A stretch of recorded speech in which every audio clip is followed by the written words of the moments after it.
From the Lower Colorado River Authority, this is Wavelength.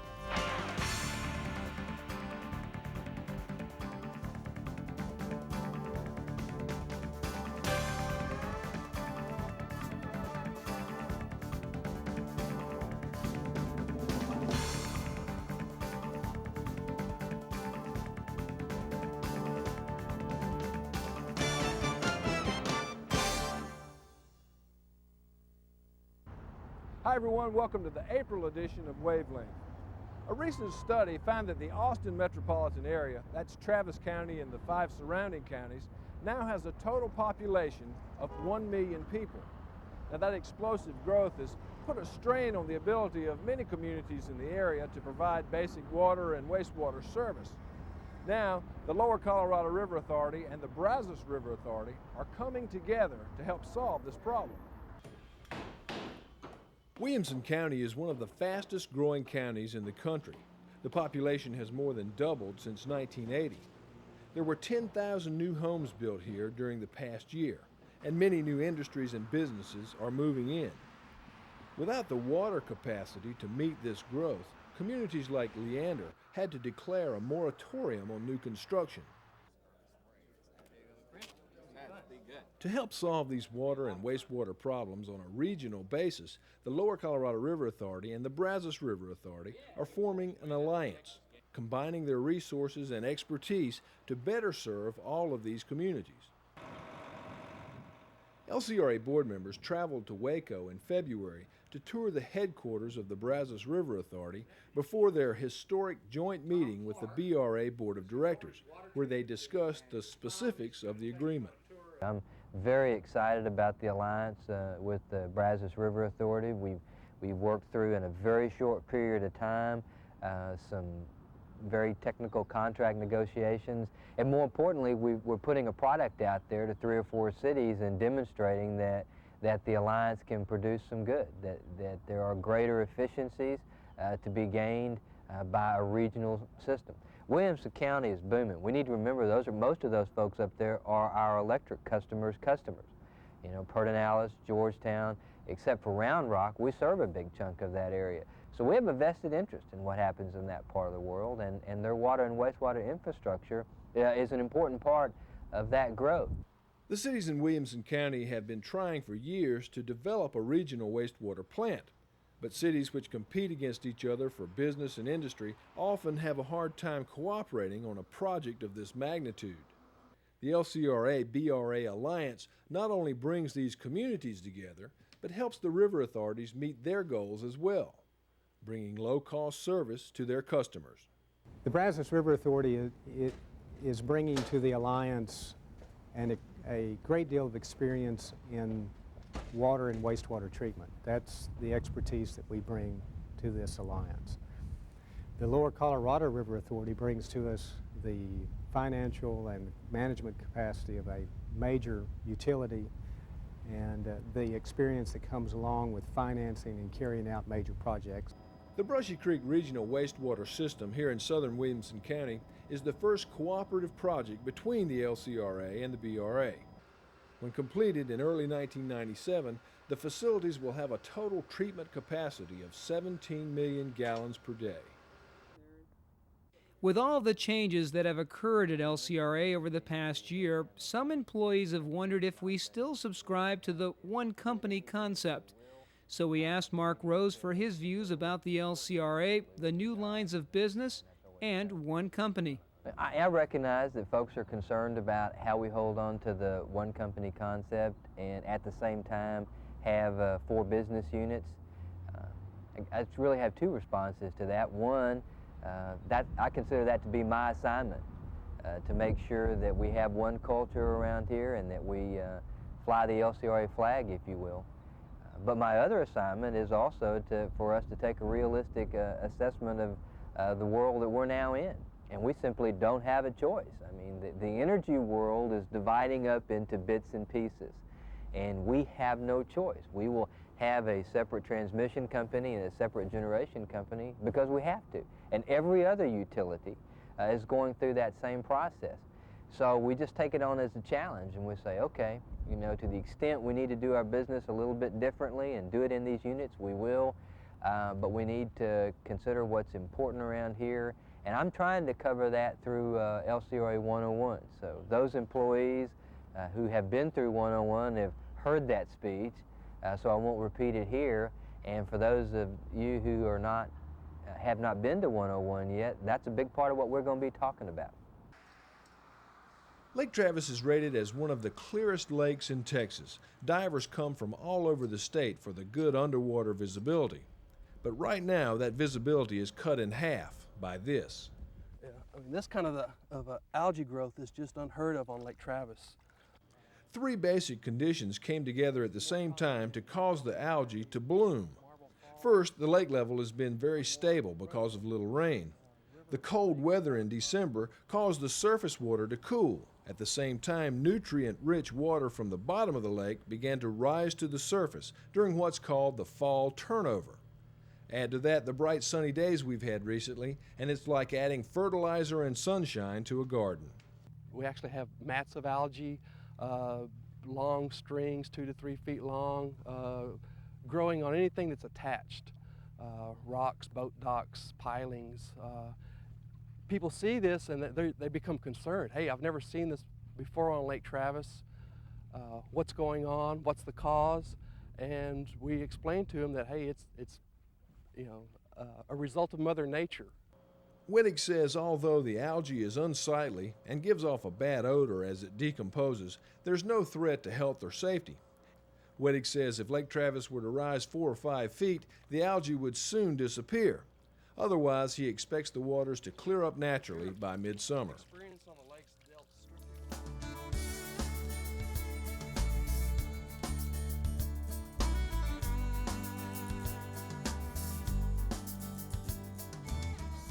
This month on the LCRA Way, we have a heartwarming story to bring you about an employee of the Fayette Power Project who saved a man's life.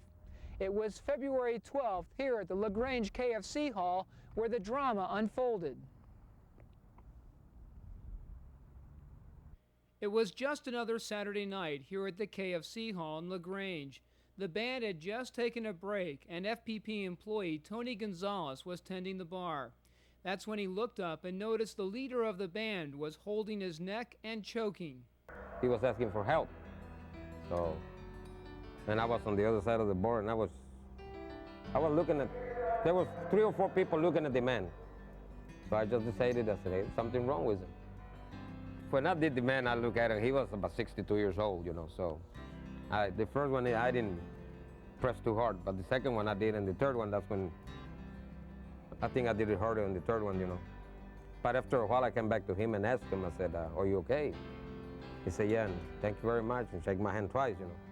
Tony works at FPP's insulation shop and has been an employee at the LCRA for 16 years. He attributes his quick action to the class he took from the LCRA Safety Department.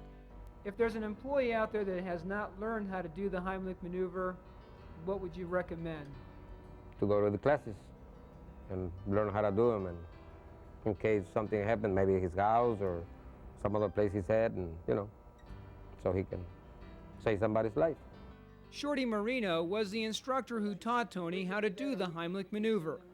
And you know, sometimes we're not sure if what we teach them stays with them. And in Tony's case, it paid off.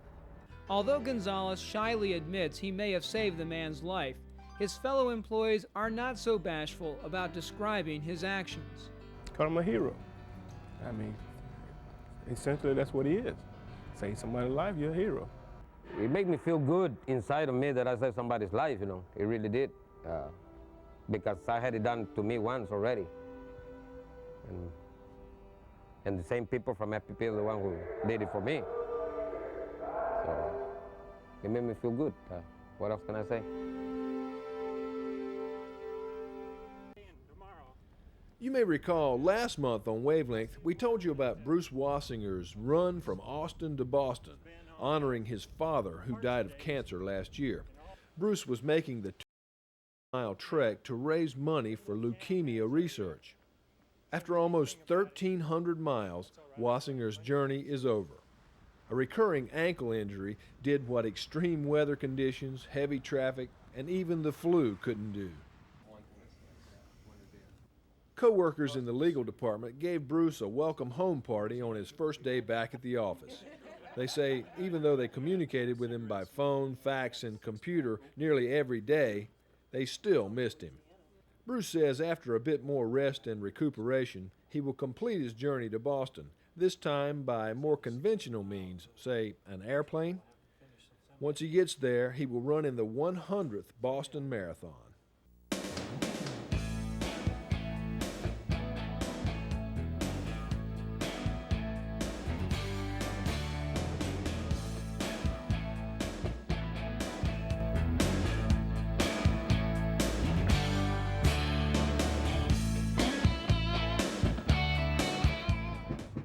This month on Customer Corner, we're here at the most revered spot in all of Texas, the Alamo. Now, many cities within the LCRA service area have deep ties to Texas history, but perhaps nowhere is it taken more seriously than in the city of Gonzales. On this Texas Independence Day, thousands of people have come to the Alamo to pay homage to those who fought and died at the hands of Santa Anna. It is particularly special for a handful of citizens from Gonzales who have come here to honor the sacrifice that 32 men made in the days just before the Alamo was overrun by Mexican soldiers. It was February 23, 1836. With the Mexican army waiting to attack the Alamo, William B. Travis sent a letter to the citizens of Gonzales pleading for their help. On February 29, 1836, 32 men rode out of Gonzales to the Alamo and into martyrdom. The 32 men were the only reinforcements that Travis received, and although their heroic efforts took place 160 years ago, the people of Gonzales wanted everyone to know that they were not forgotten. Freedom is very important, and the way you learn about freedom is somebody to tell you about it, and we're trying to show that firsthand that our country, our town, fought for its freedom, and that still stands, I think, to be a very important thing. 90-year-old Lottie Thorne has been a Texan her whole life, and her great-uncle was one of the 32 who tried to save the Alamo. And I had a great-uncle, John Gaston, was one of the 32 that came from Gonzales. He was a young man, only 16 years old, when he left and came to fight in the Alamo. Organizers of the ceremony hope that younger people will recognize how important history is and take an interest in seeing that no one forgets the tremendous sacrifices that were made for our freedom. George W. Cottle, David P.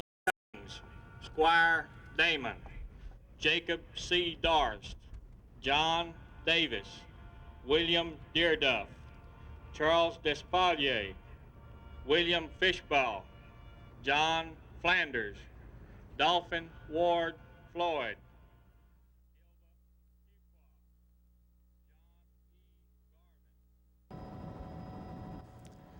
All of LCRA's power plants store large volumes of fuel oil and other petroleum products on site. In order to comply with the Federal Oil Pollution Act and to be prepared for an emergency situation, LCRA has developed an oil spill response training program. Some 60 employees from FPP, Sim Gideon, and the Ferguson plant recently received classroom and hands-on training in oil spill prevention, response, and mitigation. Engineers from Texas A&M University in Galveston headed up the 3-day training sessions. Participants responded to an oil spill scenario where they actually had to build retention structures and deploy containment booms on the water. This training program will be ongoing with routine drills and equipment tests held at each power plant.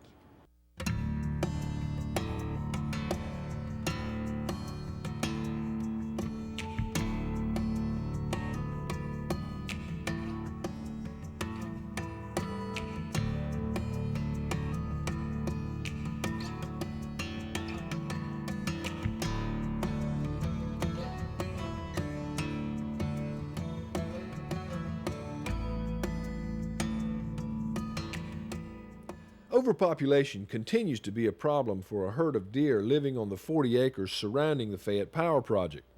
On the morning of January 15th, a group of concerned FPP employees once again set up capture nets to relocate the herd to more abundant feeding areas. Once the deer are captured, the teams then remove the antlers to prevent injury to the deer during transport.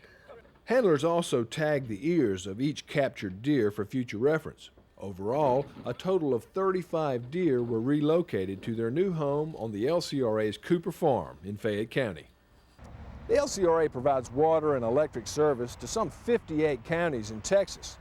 Here at Wavelength, we try to bring you stories from all over that territory. And to help us do that, we're recruiting employees from the power plants and other facilities to be Wavelength correspondents on a new feature we call Around the LCRA. This month, we travel to South Texas for a visit to rice country.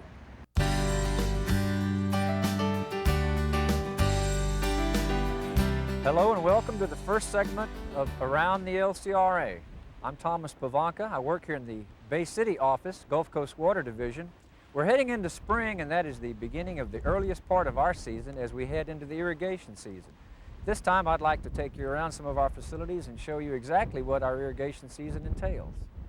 There are two dams located within the Gulf Coast Water Division of the LCRA. Downstream from where we're standing right now is the Bay City Dam. We are at the Lane City Dam, located in the southern part of Wharton County, and it features a 25-foot wide bascule gate that allows us to control the level of the water upstream from the dam itself. We've got 5 irrigation pumps down at this station. We have 2 outside, and then there's 3 on the inside of the building with a total of 230,000 gallons per minute.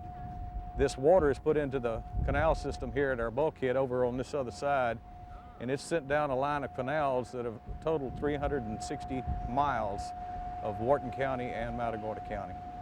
We're now at the Bay City Dam. What you're viewing is approximately 200 cubic feet per second flowing over the top of this dam.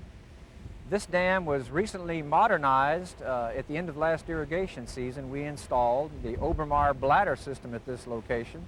The gates that you're viewing behind me are actually held up by rubber bladders that are filled with air. This creates a reservoir for our upstream pumping plants number 3 and number 1. And we essentially have 10 feet of water, whereas with our old dam system, we just had a depth of 6 feet. We're now standing alongside one of our main canals, and the structure you see here is the office check, named simply because it's located near our office. The purpose of the office check, as well as any other check in our system, is to raise the elevation of the water on the upstream side so that water can flow out of our canal system by gravity onto the fields that we water. My main function this time of the year as an engineering associate here is to enter data that is collected by our irrigation coordinators. We have 6 of them all together. And what they do is at each structure that we have, they'll measure such things as water velocity and water depth. I enter that information into a program in our computing system. And with that information, we're able to keep a daily and ultimately a total water use for each one of our producers during the irrigation season. There is a second irrigation division within LCRA located in Eagle Lake, Texas. Between the 2 divisions, we anticipate that we will water 50,000 acres of rice this year in Colorado, Wharton, and Matagorda counties. If you're ever in our neck of the woods, we'd love to give you an on-site, in-person tour. This is Thomas Pavanka for Around the LCRA. Well, that's it for this edition of Wavelength. Thanks for watching. We'll see you next month.